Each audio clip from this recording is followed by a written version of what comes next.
Hi hello ನಮಸ್ಕಾರ.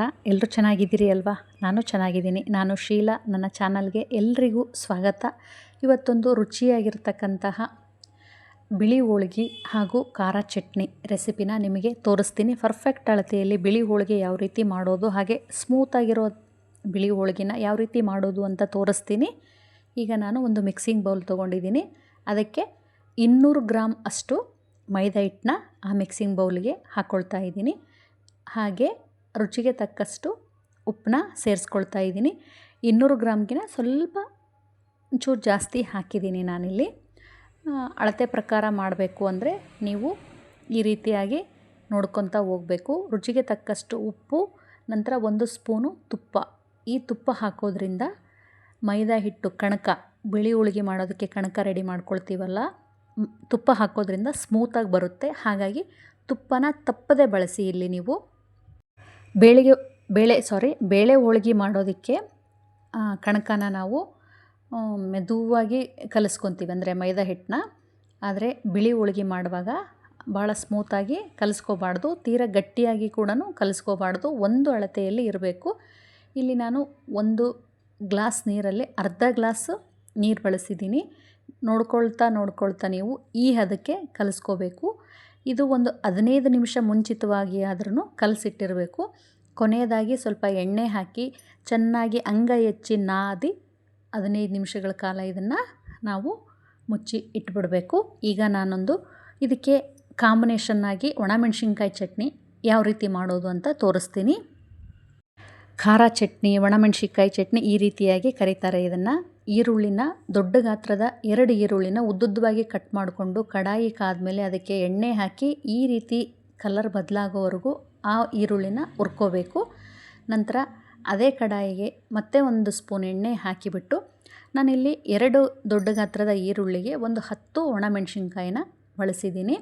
ಇದು ಖಾರ ಇರಲಾರ್ದೆ ಇರೋದಂದರೆ ಬ್ಯಾಡಗಿ ಒಣಮೆಣಸಿನ್ಕಾಯಿನ ತೊಗೊಂಡಿದ್ದೀನಿ. ನಿಮಗೆ ಖಾರ ತಿಂತೀರಿ ಅಂದರೆ ಗುಂಟೂರು ಮೆಣಸಿನ್ಕಾಯಿನ ಇದ್ರ ಜೊತೆ ಮಿಕ್ಸ್ ಮಾಡ್ಕೋಬಹುದು. ಅದನ್ನು ಕೂಡ ಒಂದು ಅಳತೆಗೆ, ಅಂದರೆ ಅದೊಂದು ಘಮ ಬರುತ್ತೆ ಒಣಕಾಯಿ ಹುರಿದ್ಮೇಲೆ, ಆ ರೀತಿ ಘಮ ಬರೋವರೆಗೂ ಚೆನ್ನಾಗಿ ಹುರ್ಕೊಂಡು ತಗೋಬೇಕು. ನಂತರ ಇಲ್ಲಿ ಒಂದು ದೊಡ್ಡ ಗಾತ್ರದ ಟೊಮೊಟೊನ ಉದ್ದುದ್ದವಾಗಿ ಕಟ್ ಮಾಡಿಕೊಂಡು 2 ಟೊಮೊಟೊ ಬಳಸಿದ್ದೀನಿ ನಾನಿಲ್ಲಿ. ಈ ಟೊಮೊಟೊ ಹಾಕೋದ್ರಿಂದ ಚಟ್ನಿ ಬಹಳ ರುಚಿಯಾಗುತ್ತೆ. ಟೊಮೊಟೊ ಬೇಡ ಅಂದರೆ ನೀವು ಹುಣಸೆಹಣ್ಣು ಕೂಡ ಬಳಸ್ಕೋಬಹುದು. ಟೊಮೊಟೊ ಹಾಕೋದ್ರಿಂದ ರುಚಿ ಚೆನ್ನಾಗಾಗುತ್ತೆ. ಇತ್ತೀಚೆಗೆ ನಾನು ಟೊಮೊಟೊ ಹಾಕಿ ಮಾಡ್ತಾಯಿದ್ದೀನಿ, ಹಾಗಾಗಿ ನಿಮಗೆ ಟೊಮೊಟೊ ಹಣ್ಣನ್ನು ಇಲ್ಲಿ ತೋರಿಸಿದ್ದೀನಿ. ಒಣಮೆಣಸಿನ್ಕಾಯಿ, ಈರುಳ್ಳಿ ಹಾಗೂ ಟೊಮೊಟೊ ಹಣ್ಣು ಹುರಿದಿರೋದು ತಣ್ಣಗಾದಮೇಲೆ ರುಚಿಗೆ ತಕ್ಕಷ್ಟು ಉಪ್ಪು, ತಪ್ಪದೆ ಬೆಲ್ಲ ಮತ್ತು ಬೆಳ್ಳುಳ್ಳಿ, ಕೊತ್ತಂಬರಿನ ಸೇರಿಸಿದರೆ ಒಣಮೆಣಸಿನ್ಕಾಯಿ ಚಟ್ನಿ ಬಹಳ ರುಚಿಯಾಗುತ್ತೆ. ಹಾಗಾಗಿ ಈ 3 ಇಂಗ್ರೀಡಿಯೆಂಟ್ ತಪ್ಪದೆ ಬಳಸಿ. ಒಂಚೂರು ನೀರು ಹಾಕ್ಕೋಬೇಡಿ. ನೀರು ಹಾಕಿ ನೀವು ರುಬ್ಬಿದರೆ ಅದು ಇನ್ನೊಂದು ದಿನ ಇಟ್ಕೊಂಡು ತಿನ್ನೋಕ್ಕೆ ಬರೋದಿಲ್ಲ. ಹಾಗಾಗಿ ನೀರು ಹಾಕ್ಲಾರ್ದೇ ಚೆನ್ನಾಗಿ ರುಬ್ಕೋಬೇಕು. ಈರುಳ್ಳಿಯಲ್ಲಿ ನೀರಿನಂಶ, ಟೊಮೊಟೊದಲ್ಲೂ ನೀರಿನಂಶ ಇರುತ್ತೆ. ಅಷ್ಟೇ ನೀರಿನಂಶ ಸಾಕಾಗುತ್ತೆ ಈ ಚಟ್ನಿ. ಈ ರೀತಿ ನುಣ್ಣಗೆ ರುಬ್ಕೊಂಡ್ರೆ ಒಣಮೆಣಸಿನ್ಕಾಯಿ ಚಟ್ನಿ ರೆಡಿ. ಈಗ ನಾನು ಈ ಬಿಳಿ ಹೋಳಿಗೆಗೆ ಅಕ್ಕಿ ಹಿಟ್ಟಿನ ಪ್ರಮಾಣ ತೋರಿಸ್ತಾ ಇದ್ದೀನಿ, ನೋಡ್ಕೊಳ್ಳಿ. ಒಂದು ಮಿಕ್ಸಿಂಗ್ ಬೌಲಿಗೆ ನಾನು ಈ ಬಟ್ಲ ಅಳತೆಯ 1 ಬಟ್ಟಲು ಒಮ್ಮೆ ಹಾಕ್ಕೊಂಡಿದ್ದೀನಿ. ನೆಕ್ಸ್ಟ್ ಅದೇ ಬಟ್ಟಲ ಅಳತೆಯ ಅಕ್ಕಿ ಹಿಟ್ಟನ್ನ ಇನ್ನೊಂದು ಬಟ್ಟಲು ಸೇರಿಸ್ತಾ ಇದ್ದೀನಿ. ಅಂದರೆ ಈ ಬಟ್ಟಲ ಅಳತೆಯಲ್ಲಿ 2 ಬಟ್ಟಲು ಅಳತೆ ಅಕ್ಕಿ ಹಿಟ್ಟನ್ನ ತೊಗೊಂಡಿದ್ದೀನಿ. ಈಗ ಇದಕ್ಕೆ ನೀರಿನ ಪ್ರಮಾಣ ಎಷ್ಟು ಅಂತ ತೋರಿಸ್ತೀನಿ, ಗಮನ ಇಟ್ಟು ನೋಡ್ಕೊಳ್ಳಿ. ನಾನು 2 ಬಟ್ಟಲು ಅಕ್ಕಿ ಹಿಟ್ಟಿಗೆ 3 ಬಟ್ಟಲು ನೀರು ಸೇರಿಸ್ತಾ ಇದ್ದೀನಿ. 1ಕ್ಕೆ 1.5 ಅನ್ನೋ ರೀತಿ ನಾನಿಲ್ಲಿ ನೀರನ್ನ ಸೇರಿಸಿದ್ದೀನಿ. ಅಷ್ಟೇ ಪ್ರಮಾಣದಲ್ಲಿ ನೀರು ತೊಗೊಳ್ಳಿ, ಜಾಸ್ತಿ ತೊಗೊಳಕ್ಕೆ ಹೋಗಬೇಡಿ. ಮೆತ್ತಗಾಗಿ ಬಿಟ್ಟರೆ ಹಿಟ್ಟು ಚೆನ್ನಾಗಾಗಲ್ಲ. ರುಚಿಗೆ ತಕ್ಕಷ್ಟು ಉಪ್ಪು, 1 ಸ್ಪೂನ್ ಎಣ್ಣೆ ತಪ್ಪದೆ ಸೇರಿಸಿ ಗ್ಯಾಸ್ ಸ್ಟವ್ ಆನ್ ಮಾಡಿಬಿಟ್ಟು ಇದು ಚೆನ್ನಾಗಿ ಕುದಿಬೇಕು. ಈ ರೀತಿ ಕುದಿಬೇಕು. ಈ ರೀತಿ ಕುದಿಯುವಾಗ ಇದರಲ್ಲಿ ಒಂದು ಸೌಟ್ ಇಟ್ಟು ಹಾಗೆ ಉರಿ ಕಡಿಮೆ ಮಾಡಿಕೊಂಡು ನಿಧಾನವಾಗಿ ತಿರುಗಿಸ್ತಾ ಬನ್ನಿ. ಇದು ಒಂಚೂರು ಗಂಟಿಲ್ದೇ ತಿರುಗಿಸ್ತಾ ಬರಬೇಕು. ಈ ರೀತಿ ಅಗಲವಾದ ಪಾತ್ರೆ ತೊಗೊಂಡ್ರೆ ನೀವು ಗಂಟಿಲ್ದೇ ಮಾಡ್ಕೋಬಹುದು. ಹಾಗಾಗಿ ನೀವು ಯಾವಾಗಲೂ ಈ ಅಕ್ಕಿ ಹಿಟ್ಟಿನ ಮುದ್ದೆ ಮಾಡುವಾಗ ಅಗಲವಾದ ಪಾತ್ರೆನೇ ಬಳಸ್ಕೊಳ್ಳಿ. ದುಂಡನ ಪಾತ್ರೆ ಆಗಿಬಿಟ್ರೆ ಗಂಟಾಗ್ಬಿಡುತ್ತೆ. ಫಸ್ಟ್ ಟೈಮ್ ಮಾಡೋರಾದರೆ ಒಂದು ಅರ್ಧ ಗ್ಲಾಸ್ನಷ್ಟು ಬಿಸಿನೀರನ್ನ ಪಕ್ಕದಲ್ಲಿ ಇಟ್ಕೊಂಡಿರಿ. ನೀರು ನಿಮಗೆ ಕಡಿಮೆ ಅನಿಸಿತು ಅಂದರೆ ಮೇಲೆ ಸ್ವಲ್ಪ ಹಾಕೋಬೋದು. ಆದರೆ ನಾನಿಲ್ಲಿ ನೀರೇನು ಉಪಯೋಗಿಸಿಲ್ಲ. ನಾನು ಹಾಕಿರೋ ನೀರಿಗೆ ಈ ಹಿಟ್ಟು ಸರಿಯಾದ ಅಳತೆಯಲ್ಲಿ ಆಗಿ ಚೆನ್ನಾಗಿ ಮುದ್ದೆಯಾಗಿದೆ. ಈ ರೀತಿಯಾಗಿ ಒಂಚೂರು ಗಂಟಿಲ್ದೇ ನೀರಲ್ಲಿ ಇಟ್ಟು ಚೆನ್ನಾಗಿ ಬೆರೆತ್ಕೋಬೇಕು. ಅಲ್ಲಿವರೆಗೂ ಸೌಟಿಂದ ಚೆನ್ನಾಗಿ ಮುದ್ದೆ ರೀತಿ ಕೈಯಾಡಿಸ್ತಾ ಬನ್ನಿ. ನೋಡಿ ಯಾವ ರೀತಿಯಾಗಿದೆ ಅಂತ. ಕೈಯಿಂದ ಮುಟ್ಟಿದರೆ ಕೈಗೆ ಒಂದು ಸ್ವಲ್ಪನೂ ಹತ್ತೋದಿಲ್ಲ, ಆ ರೀತಿಯಾಗಿ ಬಂದಿದೆ. ಹೀಗೆ ಈ ರೀತಿಯಾಗಿ ಮುದ್ದೆ ಅಳತೆಗೆ ಬಂದಿದೆ. ಈಗ ಇದನ್ನು ಉರಿ ಕಡಿಮೆ ಮಾಡಿಬಿಟ್ಟು ಒಂದು 10 ನಿಮಿಷಗಳ ಕಾಲ ಸಣ್ಣ ಉರಿಯಲ್ಲಿ ಚೆನ್ನಾಗಿ ಅಳ್ಕೋಬೇಕದು. ಆ ರೀತಿಯಾಗಿ ಮುದ್ದೆ ಚೆನ್ನಾಗಿ ಅಳ್ಳಿದರೆ ಮೆತ್ತಗೆ ಇದು ಬಿಳಿ ಹೋಳ್ಗೆ ಬರುತ್ತೆ. ಹಾಗಾಗಿ 10 ನಿಮಿಷಗಳ ಕಾಲ ಚೆನ್ನಾಗಿ ಅಳ್ಳಿದ ಮೇಲೆ ಗ್ಯಾಸ್ ಸ್ಟವ್ ಆಫ್ ಮಾಡ್ಕೊಂಬಿಡಿ. ಮುಚ್ಚಿ ಅಳ್ಳೋದಕ್ಕೆ ಬಿಟ್ಬಿಡಿ. ಇದನ್ನು ಈ ರೀತಿಯಾಗಿ ಮುಚ್ಚಿ ಅಳ್ಳಿದ ಮೇಲೆ 10 ನಿಮಿಷ ಅದನ್ನು ಆಫ್ ಮಾಡಿ, ಅದು ತಣ್ಣಗಾದಮೇಲೆ ಅಂದರೆ ಕೈಲೇ ಪೂರ್ತಿ ತಣ್ಣಗಾಗೋದಕ್ಕಂತೂ ಬಿಡಬೇಡಿ. ಮುಚ್ಚಳ ಮುಚ್ಚದೆ ಅಂತೂ ಇಟ್ಟಿರಲೇಬೇಡಿ. ಮುಚ್ಚಳ ಮುಚ್ಚಿಟ್ರೇ ಚೆನ್ನಾಗಿ ಅದು 10 ನಿಮಿಷ ಅಳ್ಳಿದ ಮೇಲೆ ಅದು ಸ್ವಲ್ಪ ಕೈಯಲ್ಲಿ ಮುಟ್ಟೋಕ್ಕೆ ಆಗುತ್ತೆ ಅನ್ನೋ ಸಮಯ ಬಂದಾಗ, ಅಂದರೆ ಕೈಲಿ ಮುಟ್ಟಬೇಕಾಗುತ್ತೆ ಬಿಸಿನ ಅನ್ನೋ ಟೈಮ್ ಬಂದಾಗ ಕೈಗೆ ಸ್ವಲ್ಪ ಎಣ್ಣೆ ಹಚ್ಕೊಂಡು ಇದನ್ನು ಈ ರೀತಿಯಾಗಿ ಚೆನ್ನಾಗಿ ಅಂಗೈ ಹಚ್ಚಿ ನಾದ್ಕೋಬೇಕು. ಈ ರೀತಿಯಾಗಿ ನಾದ್ಕೊಂಡ್ರೆ ನಿಮಗೆ ಮಾಡೋದಕ್ಕೆ ಬಹಳ ಸುಲಭ ಆಗುತ್ತೆ. ಹಾಗಾಗಿ ನೀವು ಅಂಗೈ ಹಚ್ಚಿ ಚೆನ್ನಾಗಿನ ನಾದ್ಕೊಂಡು ಈ ರೀತಿಯಾಗಿ ದೊಡ್ಡ ಗಾತ್ರದ ಒಂದು ಉಂಡೆನ ಮಾಡ್ಕೋಬೇಕು. ನಂತರ ಕೈಗಿನ್ನ ಸ್ವಲ್ಪ ಎಣ್ಣೆ ಸವರ್ಕೊಂಡು ನೀವು ಯಾವ ಗಾತ್ರದ ಹೋಳ್ಗೆ ಮಾಡ್ತೀರೋ ಆ ಗಾತ್ರದ ಉಂಡೆಗಳನ್ನ ಮಾಡಿ ರೆಡಿ ಮಾಡಿ ಈ ರೀತಿಯಾಗಿ ರೆಡಿ ಮಾಡಿ ಇಟ್ಕೊಂಡ್ಬಿಟ್ರೆ ನಿಮಗೆ ಬಿಳಿ ಹೋಳ್ಗೆ ತಟ್ಟುವಾಗ ಬಹಳ ಸುಲಭ ಆಗುತ್ತೆ. ಹಾಗಾಗಿ ಮುಂಚಿತವಾಗೇ ಇದೇ ರೀತಿಯಾಗಿ ಉಳ್ಳಿನ ಮಾಡ್ಕೋಬೇಕು. ನಾನಿಲ್ಲಿ ಸ್ವಲ್ಪ ದೊಡ್ಡ ಗಾತ್ರದ ಉಳ್ಳಿಗಳನ್ನೇ ಮಾಡ್ಕೊಂಡಿದ್ದೀನಿ. ಯಾವಾಗಲೂ ಇಷ್ಟೇ ಮಾಡಿರ್ತೀನಿ ನಾನು. ಈ ಪ್ರಮಾಣದ ಉಳ್ಳಿಗಳು ಮಾಡಿದರೆ ಚೆನ್ನಾಗಿ ಬರುತ್ತೆ. ಮಕ್ಕಳಿಗೆ ಮಾಡಿಕೊಡೋದಾದರೆ ಸ್ವಲ್ಪ ಚಿಕ್ಕ ಪ್ರಮಾಣದಲ್ಲಿ, ಅಂದರೆ ಸಣ್ಣ ಉಳ್ಳಿಗಳನ್ನಾಗಿ ನೀವು ಮಾಡಬಹುದು. ಈ 2 ಬಟ್ಟಲು ಹಿಟ್ಟಿಗೆ ಇಲ್ಲಿ 10ರಿಂದ 12 ಬಿಳಿ ಹೋಳ್ಗೆ ಮಾಡೋದಕ್ಕೆ ಉಳ್ಳಿಗಳು ರೆಡಿ ಮಾಡಿ ಇಟ್ಕೊಂಡಿದ್ದೀನಿ. ಇದಕ್ಕೆ ಮತ್ತೆ ಒಂದು ಪ್ಲೇಟ್ ಮುಚ್ಚಿಟ್ಟು ಇಲ್ಲಿ ಹೋಳ್ಗೆ ಮಾಡೋ ಎಲೆ ತಗೊಂಡಿದ್ದೀನಿ. ಬೇಕಿದ್ದರೆ ಪ್ಲಾಸ್ಟಿಕ್ ಹಾಳೆ ಮೇಲೆ ಆದ್ರೂ ಕೂಡ ಲಟ್ಟಿಸ್ಕೋಬಹುದು. ಈ ರೀತಿ ಬಟರ್ ಪೇಪರ್, ಅಂದರೆ ಹೋಳ್ಗೆ ಮಾಡೋ ಎಲೆ ಅಂತ ಹೇಳಿದರೆ ಕಿರಾಣಿ ಅಂಗಡಿಯಲ್ಲಿ ಕೊಡ್ತಾರೆ. ಈ ಎಲೆ ಮೇಲೆ ಸ್ವಲ್ಪ ಎಣ್ಣೆ ಹಚ್ಕೊಂಡು ಇಟ್ಕೊಂಡಿದ್ದೀನಿ. ಮತ್ತು ಮೈದಾ ಹಿಟ್ಟು ಒಂದು 15ರಿಂದ 20 ನಿಮಿಷಗಳ ಕಾಲ ಚೆನ್ನಾಗಿ ನೆಂದಿದೆ. ಅದಕ್ಕೇನೋ ಸ್ವಲ್ಪ ಎಣ್ಣೆ ಹಚ್ಕೊಂಡು ಕೈಯಿಂದ ಮೇಲೆ ಕೆಳಗೆ ಈ ರೀತಿಯಾಗಿ ಮತ್ತೊಮ್ಮೆ ಸ್ಮೂತಾಗಿ ನಾನು ನಾದ್ಕೊಂಡಿದ್ದೀನಿ. ಈಗ ಯಾವ ರೀತಿ ಸುಲಭವಾಗಿ ಹೋಳ್ಗೆ ಮಾಡ್ಬೋದು ಅಂತ ನಿಮಗೆ ತೋರಿಸ್ತಾ ಹೋಗ್ತೀನಿ, ನೋಡ್ಕೊಳ್ಳಿ. ಈ ರೀತಿಯ ಅಳತೆಯ ಮೈದಾ ಹಿಟ್ಟನ್ನ ತಗೊಂಡು ಕೈಯಿಂದ ಮುಂಚಿತವಾಗಿ ಈ ರೀತಿ ಅಗಲ ಮಾಡ್ಕೋಬೇಕು. ಸ್ವಲ್ಪ ಈಗ ಎಣ್ಣೆ ಸವರಬೇಕು. ಸ್ವಲ್ಪ ಎಣ್ಣೆ ಸವರ್ಕೊಂಡ್ಬಿಟ್ಟು ಕೈಯಿಂದ ಇನ್ನೊಂಚೂರು ಅಗಲ ಮಾಡಿಕೊಂಡು ಲತ್ತುಡಿಗೂ ಸ್ವಲ್ಪ ಎಣ್ಣೆ ಸವರ್ಕೊಂಡು ಅಗಲವಾಗಿ ಉದ್ಕೋಬೇಕು. ಮುಂಚಿತವಾಗಿಯೇ ಈ ರೀತಿ ಅಗಲವಾಗಿ ಉದ್ಕೊಂಡು ಆದಮೇಲೆ ಈಗ ನಾವು ಉಂಡೆ ಮಾಡಿಟ್ಕೊಂಡಿದ್ವಲ್ಲ ಅಕ್ಕಿ ಮುದ್ದೆನ, ಅದನ್ನು ಈಗ ಆ ಒಂದು ಉಂಡೆನ ಇದರಲ್ಲಿ ಸೇರಿಸ್ಬಿಟ್ಟು 4 ಕಡೆನೂ ಫಿಲ್ ಮಾಡ್ಕೋಬೇಕು. ಬಹಳ ಸುಲಭ ಇದನ್ನು ಮಾಡೋದಂತೂ. ಈ ರೀತಿಯಾಗಿ ನೀವು ಕರೆಕ್ಟ್ ಅಳತೆಯಲ್ಲೇ ಮಾಡ್ಕೊಂಬಿಟ್ರೆ ಹೋಳ್ಗೆ ಮಾಡೋದಂತೂ ಬಹಳ ಸುಲಭನೇ.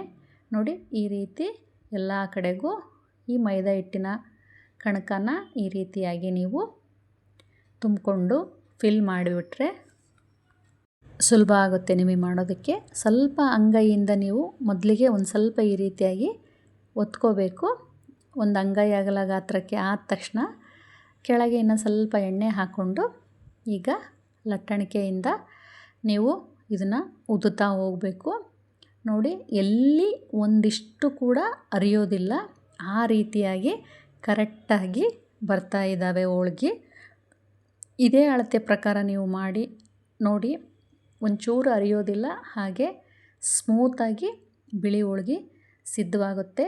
ಎಷ್ಟು ದೊಡ್ಡದು ಬೇಕಾದ್ರೂ ಉದ್ಕೋಬಹುದು ನೀವು, ಅಷ್ಟು ದೊಡ್ಡದಾಗಿ ಹಿಗ್ತಾ ಹೋಗುತ್ತೆ ಇದು. ಈ ನಾವು ಮುದ್ದೆ ಬೇಯಿಸೋದ್ರಲ್ಲಿದೆ, ಹಾಗೆ ಮೈದಾ ಹಿಟ್ಟು ಕಲಸೋದ್ರಲ್ಲಿದೆ ಹೋಳ್ಗೆ ಮಾಡೋದು. ಈ ರೀತಿಯಾಗಿ ನೋಡಿ ಪೂರ್ತಿ ದೊಡ್ಡದಾಗಿ ಉದ್ದಿದೆ ನಾನೀಗ. ಈ ಹೋಳ್ಗೆ ಮಾಡೋ ಎಲೆ ಎಷ್ಟು ಗಾತ್ರದಲ್ಲಿದೆಯೋ ಅಷ್ಟು ಗಾತ್ರದ ಬಿಳಿ ಹೋಳ್ಗೆ ರೆಡಿ ಮಾಡಿದ್ದೀನಿ. ಸುತ್ತು ಸ್ವಲ್ಪ ಬೆರಳಿಂದ ಒತ್ತಬೇಕು. ಅಂಚಂದರೆ ಹೋಳ್ಗೆ ಅಂಚು ತುದಿ ಸ್ವಲ್ಪ ದಪ್ಪವಾಗಿಬಿಟ್ರೆ ತಿನ್ನೋದಕ್ಕೆ ಆಗಲ್ಲ. ಹಾಗಾಗಿ ನೀವು ಲತ್ತುಡಿಯಿಂದ ಉದ್ದಿದ ಮೇಲೆ ತುದಿ ಅಂಚನ್ನ ಬೆರಳಿಂದ ನೀಟಾಗಿ ಒಂದು ರೌಂಡು ತಿಕ್ಕಿಬಿಡಿ. ತಿಕ್ಕಿ ತವಾ ಕಾದ್ಮೇಲೆ ಅದಕ್ಕೆ ಸ್ವಲ್ಪ ಎಣ್ಣೆ ಸವರಿ ಈ ಹೋಳ್ಗೆ ಮಾಡೋ ಎಲೆನೇ ಅದ್ರ ಮೇಲೆ ದಬ್ಬಾಕ್ಬಿಡಿ. ಅಂದರೆ ಅದ್ರ ಮೇಲೆ ಹಾಕಿ ಅದನ್ನು ಎತ್ತಿದರೆ ಅದಷ್ಟಕ್ಕೆ ಅದೇ ಬಿಟ್ಕೊಂಡ್ಬಿಡುತ್ತೆ. ನೋಡಿ ಯಾವ ರೀತಿಯಾಗಿ ಉಬ್ಬುತ್ತಾ ಇದ್ದಾವೆ ಹೋಳ್ಗೆ ಅಂತ. ಈಗ ತುಪ್ಪ ಬೇಕಂದರೆ ತುಪ್ಪ, ಬೆಣ್ಣೆ, ಎಣ್ಣೆ ನಿಮಗೆ ಯಾವುದು ಇಷ್ಟನೋ ಅದನ್ನು ಹಾಕ್ಕೊಂಡು ಇದನ್ನು ಬೇಯಿಸ್ಕೋಬೇಕು. ಎರಡೂ ಬದಿಯೂ ಎಣ್ಣೆ ಅಥವಾ ತುಪ್ಪ ಹಾಕಿ ಬೇಯಿಸ್ಕೊಂಡ್ರೆ ಈ ರೀತಿಯಾಗಿ ಬಿಳಿ ಹೋಳ್ಗೆ ಸಿದ್ಧ ಆಗುತ್ತೆ. ಈಗ ಇನ್ನೊಂದು ಹೋಳ್ಗೆ ಕೂಡ ನಿಮಗೆ ಮಾಡೋದು ತೋರಿಸ್ತಾ ಇದ್ದೀನಿ ನೋಡಿ.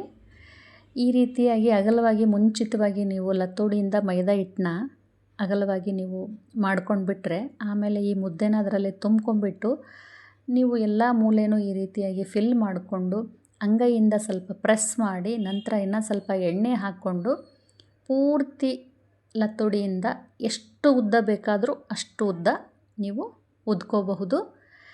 ಈ ಬಿಳಿ ಹೋಳ್ಗೆ ಅಂತೂ ನಮ್ಮ ಕಡೆ ಬಹಳ ಫೇಮಸ್ ಆಗಿದೆ.